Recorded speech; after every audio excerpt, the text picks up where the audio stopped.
अमेरिकेच्या डिफेन्स इंटेलिजन्सचा एक रिपोर्ट नुकताच समोर आलेला आहे। आपण स्क्रीनवर एक बातमी बघतो आहे। या बातमीमध्ये असं म्हटलेलं आहे की पाकिस्तान नव्हे तर चीनच आहे भारताचा नंबर 1चा शत्रू। भारताचा नंबर 1चा शत्रू समजायला अमेरिकेला आणि भारताला जवळपास 75 वर्षे वाट बघावी लागलेली आहे। परंतु हाच शत्रू डॉक्टर बाबासाहेब आंबेडकरांनी 1954 मध्ये हेरलेला होता, हे आपण लक्षात घेतलं पाहिजे। 1954ला ज्यावेळेस पंडित जवाहरलाल नेहरू चीनसोबत पंचशील करार करत होते, त्यावेळेस डॉक्टर बाबासाहेब आंबेडकरांनी या पंचशील कराराला मोठ्या प्रमाणामध्ये विरोध केला। त्यांनी स्पष्टपणाने असं सांगितलं की कुठलाही कम्युनिस्ट देश किंवा कुठलाही साम्यवादी देश हा पंचशीलाचं पालन करू शकत नाही आणि त्याच्यामुळे चीनसोबत पंचशील करार करण्यामध्ये काहीही अर्थ नाही आहे। आपण पंचशील करारामध्ये ज्या काही अटी टाकलेल्या आहेत त्या कुठल्याही अटीचं पालन भविष्यामध्ये चीनसारखा एखादा साम्यवादी देश करेल असं मला निश्चित वाटत नाही आणि त्याच्यामुळे चीनचा जो काही पंतप्रधान आहे किंवा चीनमधली जी काही विचारधारा आहे ती विचारधारा कधीही पंचशीलाला मानणारी नाही। आणि चीनला जर असं वाटतच असेल की आपण जर बुद्धिस्ट देश आहोत तर आपण आपल्या देशामध्ये या बुद्धिस्ट फिलॉसॉफीला फॉलो केलं पाहिजे, परंतु या बुद्धिस्ट फिलॉसॉफीला चीन मात्र फॉलो करत नाही असं डॉक्टर बाबासाहेब आंबेडकरांचं स्पष्ट म्हणणं होतं। खरं तर डॉक्टर बाबासाहेब आंबेडकरांनी स्पष्टपणाने हेही सांगितलं होतं की माझा बुद्धिझमवर खूप मोठा विश्वास आहे, माझा बुद्धिझमवर खूप मोठं प्रेम आहे, परंतु चीनसारखा एखादा साम्यवादी देश हा बुद्धिझमचं पालन करू शकेलच असं मला निश्चित वाटत नाही आणि आंतरराष्ट्रीय राजकारणामध्ये पंचशीलाला काहीही महत्त्व असत नाही आणि म्हणून बाबासाहेब आंबेडकरांनी सांगितलं होतं की चीनसोबत पंचशील करार करण्यामध्ये काही अर्थ नाही। पंडित नेहरूंनी हा करार करू नये, कारण चीन भविष्यामध्ये या पंचशील कराराचं पालन करेल हे निश्चितपणानं सांगता येत नाही।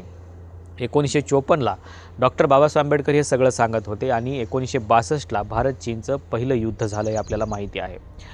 जवळपास 6 वर्षानंतर आपण बघतोय की भारत चीनचे संबंध बिघडले आणि पंचशील करार जो करण्यात आलेला होता तोच करार संपुष्टात आला, पण तरीही पंचशीलाचं पालन भारत आजपर्यंत करत आलेलं आहे, परंतु चीनने मात्र आजपर्यंत पंचशीलाचं पालन केलेलं नाही आणि म्हणून डॉक्टर बाबासाहेब आंबेडकरांनी हे सांगितलं होतं की आपल्याला आपला शत्रू निश्चित केला पाहिजे।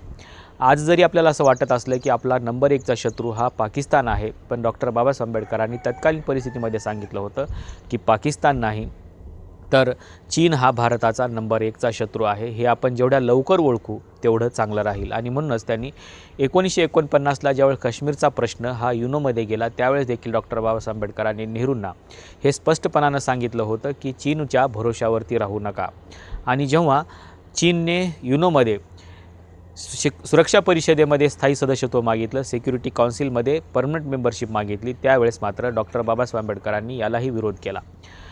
चीनला भारताने पाठिंबा दिला आणि चीनला सिक्युरिटी काउन्सिलमध्ये परमनंट मेंबरशिप मिळावी यासाठी भारताने प्रयत्न केले, पण डॉक्टर बाबासाहेब आंबेडकरांनी त्यावेळेस देखील नेहरूंना असं स्पष्टपणानं सांगितलं होतं की आज जरी आपण चीनला पाठिंबा देत असलो तरीही भविष्यामध्ये चीन आपल्या पाठीशी खंबीरपणे उभं राहील असं निश्चित सांगता येत नाही आणि त्याच्यामुळं आपण चीनला युनोमध्ये स्थायी सदस्यत्व मिळावं यासाठी प्रयत्न करण्यामध्ये काही अर्थ नाही। आपण आपली बाजू लावून धरली पाहिजे आणि भारताला युनोच्या सिक्युरिटी काउन्सिलमध्ये स्थायी सदस्यत्व कशा पद्धतीने मिळेल याचा विचार आपण केला पाहिजे, परंतु त्यावेळेस देखील नेहरूंनी चीनला पाठिंबा दिला आणि चीनला युनोमध्ये स्थायी सदस्यत्व मिळालं। पण जेव्हा काश्मीरचा प्रश्न युनोमध्ये गेला त्यावेळेस चीनने काश्मीरच्या बाजूने मतदान केलं आणि भारताला मोठ्या प्रमाणामध्ये विरोध केला आणि स्पष्टपणाने हे सांगितलं की काश्मीर हा भाग पाकिस्तानचा आहे, तो भारताचा नाही। डॉक्टर बाबासाहेब आंबेडकरांनी तेव्हा देखील नेहरूंना हा इशारा दिला होता की चीन आजही आपल्या बाजूने उभा नाही, त्याच्यामुळं आपण सातत्याने चीनच्या बाजूने उभं राहण्यामध्ये काहीही अर्थ नाही आणि सातत्याने हेच घडत आलेलं आपल्याला पाहायला मिळतं आहे। जेव्हा जेव्हा आपला एखादा प्रश्न युनोमध्ये जातो तेव्हा तेव्हा चीन हा नेहमी पाकिस्तानच्या बाजूने उभा असतो। आता जे काही भारत पाकिस्तानचं युद्ध झालं त्या युद्धामध्ये देखील चीनने पाकिस्तानला मदत केली, तो भारताच्या बाजूने उभा राहिला नाही आणि म्हणूनच बाबासाहेब आंबेडकरांनी तत्कालीन परिस्थितीमध्ये नेहरूंना हे स्पष्टपणानं सांगितलं होतं की चीन हा आपला नंबर 1चा शत्रू आहे, आपण चीनच्या विश्वासावर कुठलीही पावलं उचलणं खूप धोक्याचं असेल।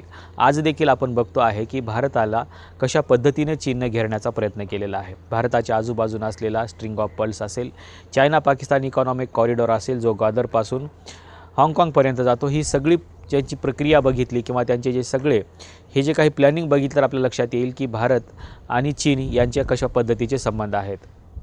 दुसऱ्या बाजूला चीन आणि रशिया यांचे देखील संबंध चांगले होत चाललेले आहेत, परंतु तरीही भारताचा हा सातत्याने प्रयत्न राहिलेला आहे की रशिया नेहमी आपल्या बाजूने उभा राहावा। कालच्या युद्धाच्या परिस्थितीमध्ये देखील भारताच्या बाजूने रशिया उभा राहिला, परंतु चीनसारखा एखादा मोठं मार्केट ज्याला आपण दिलेलं आहे तो देश आपल्या बाजूने उभा राहिला नाही आणि म्हणून डॉक्टर बाबासाहेब आंबेडकरांना असं वाटत होतं की अशा प्रकारच्या पंचशील कराराला काही अर्थ असत नाही।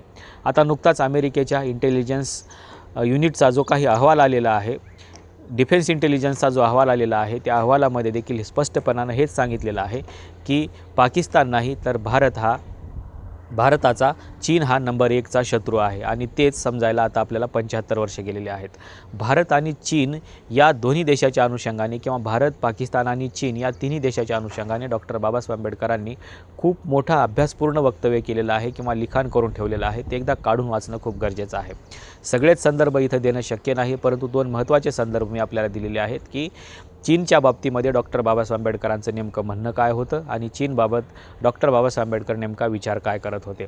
याचे अनेक संदर्भ आहेत, ते माझ्या येणाऱ्या पुस्तकामध्ये मी टाकलेले आहेत। त्या पुस्तकाचं नाव आहे संक्रमणाचा पॅनोरामा @75। मागच्या 75 वर्षामध्ये आपलं जे काही संक्रमणाची प्रक्रिया झाली आणि त्याच्यामध्ये आपलं जे काही परराष्ट्र धोरण आहे, त्या परराष्ट्र धोरणामध्ये डॉक्टर बाबासाहेब आंबेडकरांचे विचार कितपत योग्य आहेत किंवा आज काय घडत आहे आणि डॉक्टर बाबासाहेब आंबेडकर तत्कालीन परिस्थितीमध्ये नेमकं काय सांगत होते याचे विश्लेषण मी त्याच्यामध्ये केलेलं आहे। आजच्या व्हिडिओमध्ये हे फक्त 2च संदर्भ मी आपल्याला सांगतो आहे की भारत पाकिस्तान, भारत चीन याच्यामध्ये भारताचा नेमका नंबर 1चा शत्रू कोण आहे, तर डॉक्टर बाबासाहेब आंबेडकरांनी सांगितलं की चीन हा भारताचा नंबर 1चा शत्रू आहे आणि तेच आज 75 वर्षानंतर अमेरिकेच्या डिफेन्स इंटेलिजन्सच्या अहवालामध्ये नमूद करण्यात आलेलं आहे। या अहवालामधल्या ज्या काही नोंदी करण्यात आलेल्या आहेत त्या सगळ्या नोंदी आणि डॉक्टर बाबासाहेब आंबेडकरांनी तत्कालीन परिस्थितीमध्ये लिहून ठेवलेलं किंवा ज्यांनी जी काही भाषणं केलेली आहेत ते जर काढून बघितले तर आपल्याला असं दिसेल की डॉक्टर बाबासाहेब आंबेडकर त्यावेळेस जे सांगत होते तेच या अहवालामध्ये देखील नमूद करण्यात आलेलं आहे। डॉक्टर बाबासाहेब आंबेडकरांच्या या चीनबद्दलच्या या वक्तव्याबद्दल, लिखाणाबद्दल आणि त्यांनी केलेल्या भविष्यवाणीबद्दल आपल्याला नेमकं काय वाटतं हे सांगायला विसरू नका। भारताचा नंबर 1चा शत्रू पाकिस्तान आहे का चीन आहे, आपली नेमकी भूमिका काय आहे हे सांगायला विसरू नका। आजच्या या व्हिडिओमध्ये आपण इथेच थांबूया। धन्यवाद।